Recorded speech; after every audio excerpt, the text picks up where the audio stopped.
While my husband was at work, his brother did this to me. A true story. Never did I envision that an ordinary afternoon at home would alter the course of my life irrevocably. As my husband departed for work, a sense of normalcy enveloped me, only to be disrupted by the unexpected arrival of his brother. His presence stirred an unsettling feeling within me, yet I dismissed it. Then an event transpired, something so astonishing that even now I grapple with the reality of it. The atmosphere within the house thickened. My heart raced, and every fiber of my being urged me to flee, yet I remained paralyzed. If only I had foreseen the depths of his capabilities. Yet that was merely the inception. My name is Emily, and for the past 5 years I have been married to Daniel. He is a diligent man committed to ensuring our well-being, often departing early in the morning and returning late at night. Our life together has been simple, predictable, and for the most part, joyful. We reside in a modest 2-bedroom house nestled in a tranquil neighborhood. Nothing extraordinary, yet it is ours. Daniel toils long hours in construction while I manage our home. This routine has become familiar to me, a rhythm that feels secure. Until that moment, Daniel's younger brother Ryan had always been a constant presence, embodying a stark contrast to Daniel's demeanor. Impulsive and unpredictable, Ryan seemed perpetually in search of trouble, while Daniel maintained a steady job and a responsible nature. Ryan flitted from one endeavor to another, never quite managing to hold on to a job or a commitment for any significant length of time.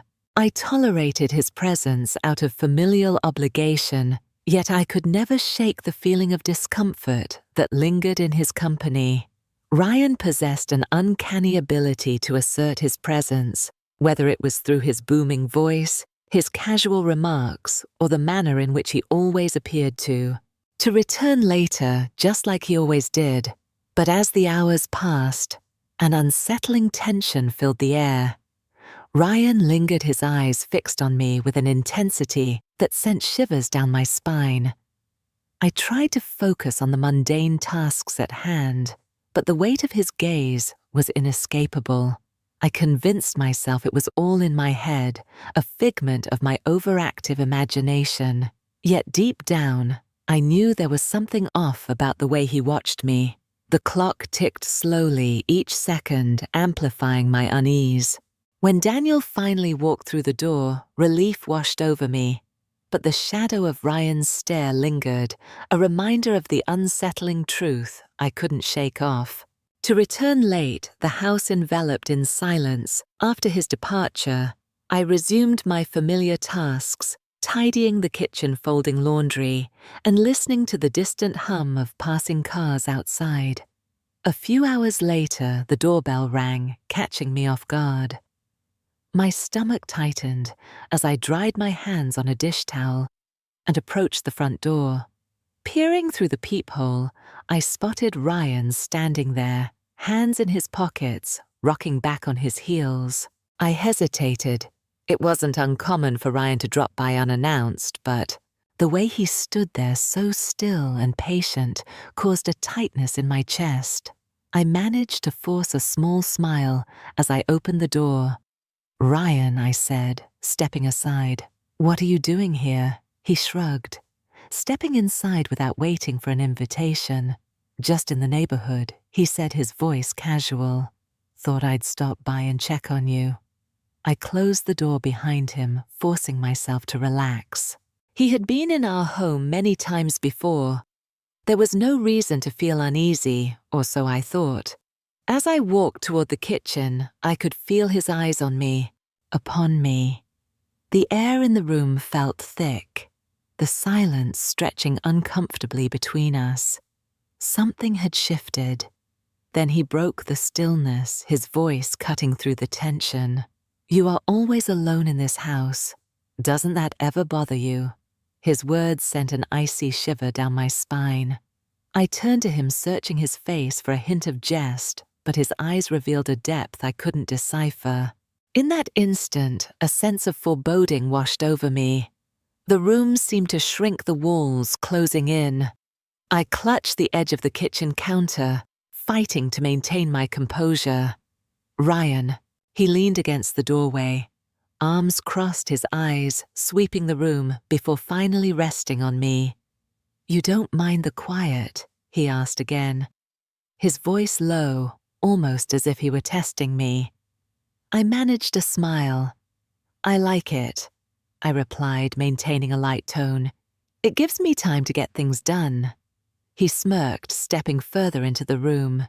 "You know you are always so put together," he remarked. Dragging a chair out and settling into it, the monotony of waiting here day after day for Daniel's return begins to weigh heavily. There was something in his tone that stirred another feeling within. A wave of discomfort washed over me. I faced the sink, feigning the act of rinsing a plate, as I sought to buy myself a moment to unravel the unsettling nature of his words.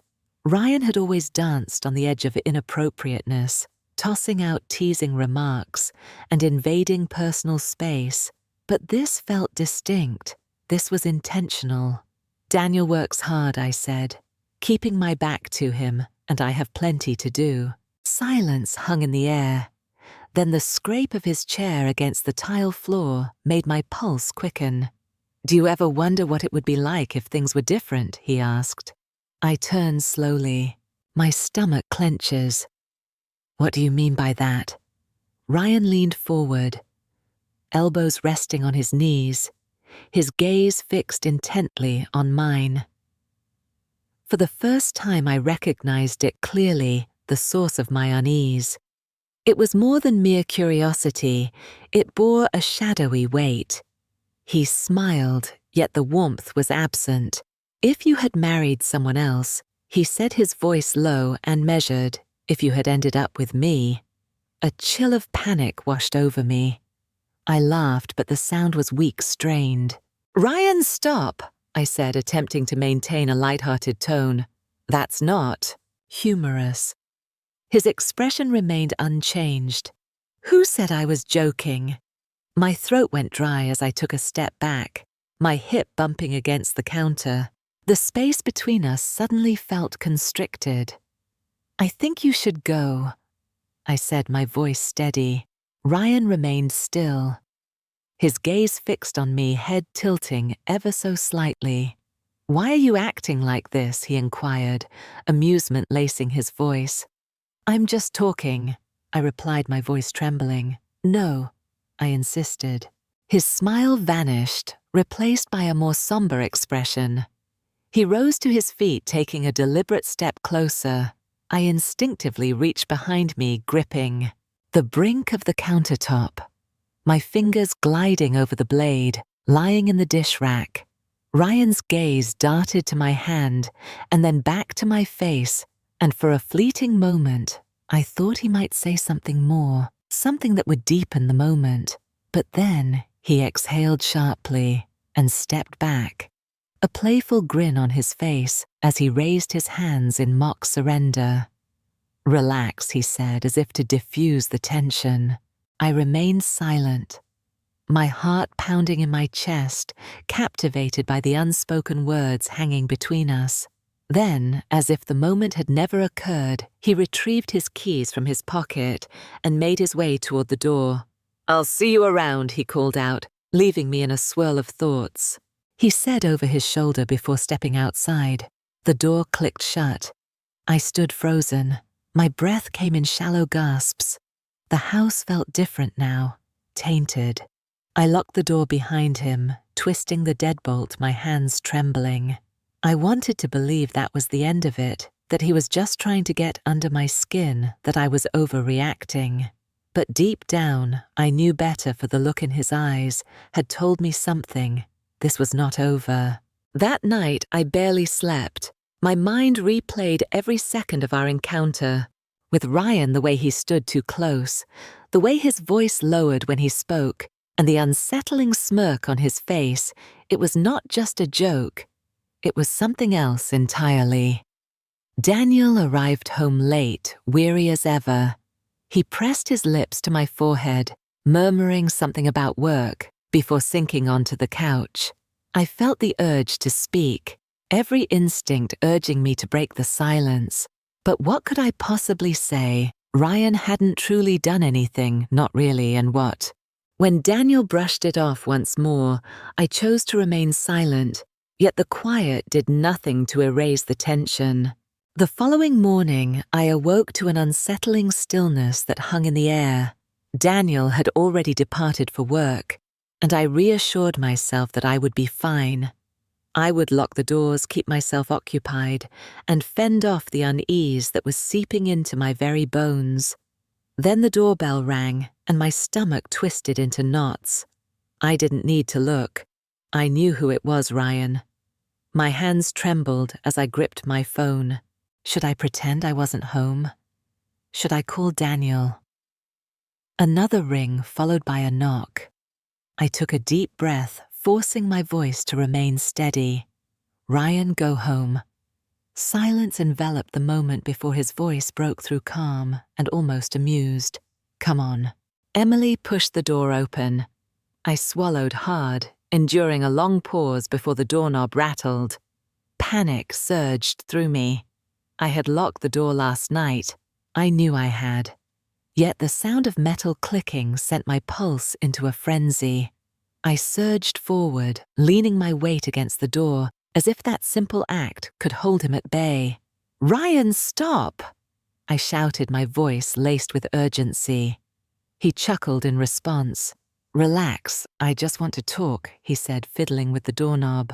Twisted again harder this time. A sickening realization washed over me. He had a key.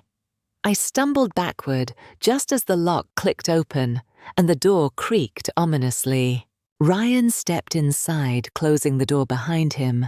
Everything within me screamed to flee, yet my feet remained rooted to the spot. He stood there, calm and smiling, observing me. You look scared, he remarked. My heart raced, pounding against my ribs. You need to leave.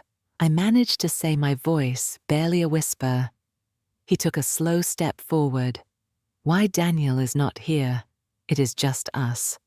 I clutched my phone with a grip so fierce that my knuckles turned pale. I should reach out. I should take action. He stepped closer, his voice a gentle whisper.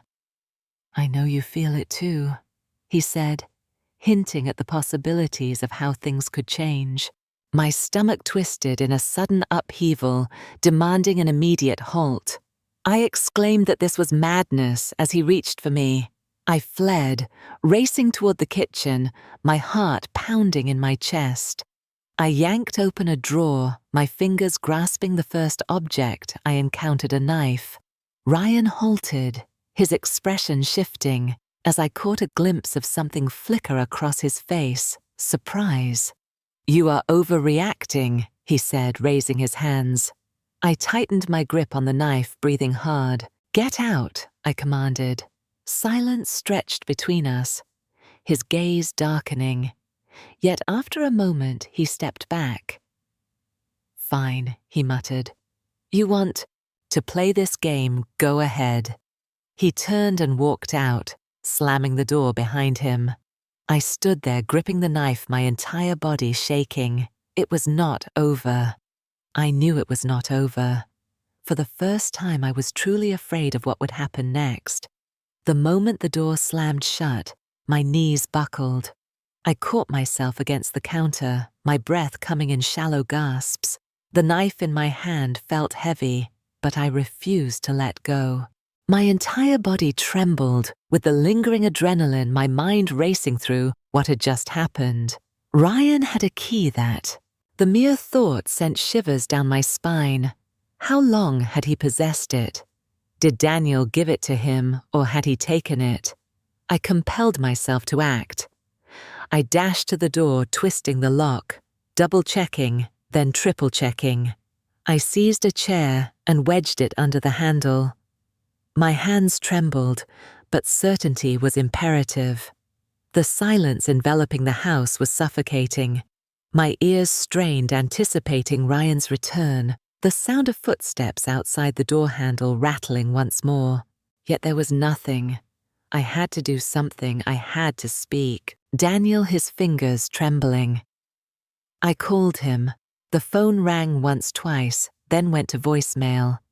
I exhaled sharply, gripping my phone so tightly that my knuckles ached. Should I leave a message? Should I wait? I could not wait.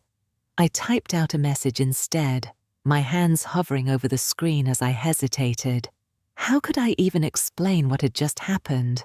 Would Daniel believe me? Ryan holds a key. He has just entered. I gazed at the words for what felt like an eternity before pressing send. My heart raced as I fixated on the screen, anticipation coursing through me. As I waited for those 3 little dots to materialize, I swallowed my frustration. Perhaps he was busy. Perhaps he hadn't seen my message yet. But I couldn't remain idle. I had to ensure that Ryan wouldn't return. I navigated the house, inspecting each window and every lock with meticulous care. My paranoia intensified with every fleeting second. Had he been inside before? Had he been observing me unbeknownst to my awareness? The mere thought unleashed a new surge of panic within me. Then another realization struck. If Ryan possessed a key, what held him back from returning whenever he desired my stomach? In a moment of desperation, I knew I had to escape this place. I snatched my purse, my keys, and my phone, ready to break free.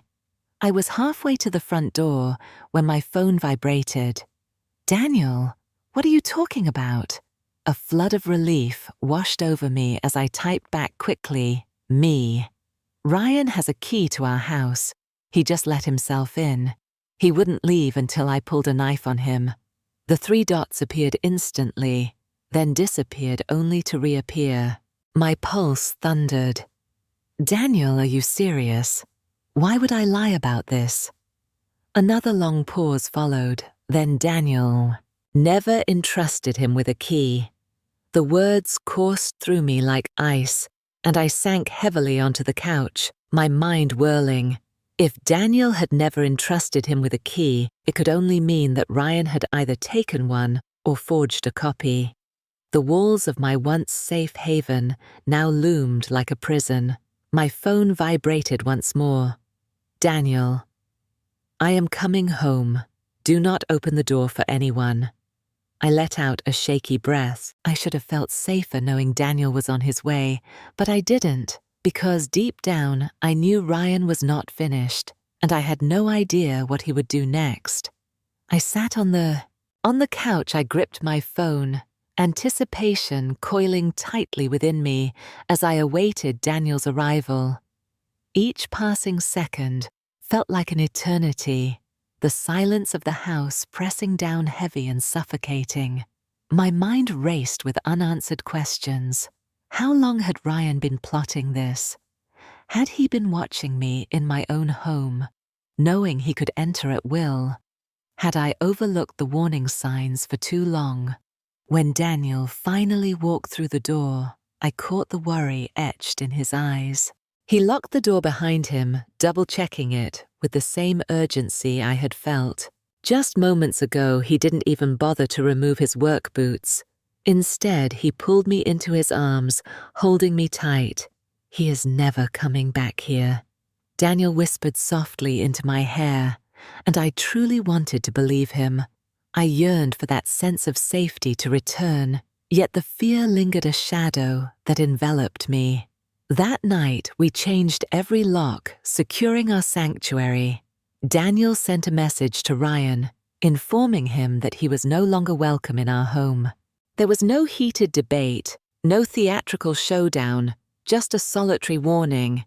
Yet beneath the surface, I sensed that this was far from the end, for individuals such as Ryan do not simply fade away. Days turned into weeks.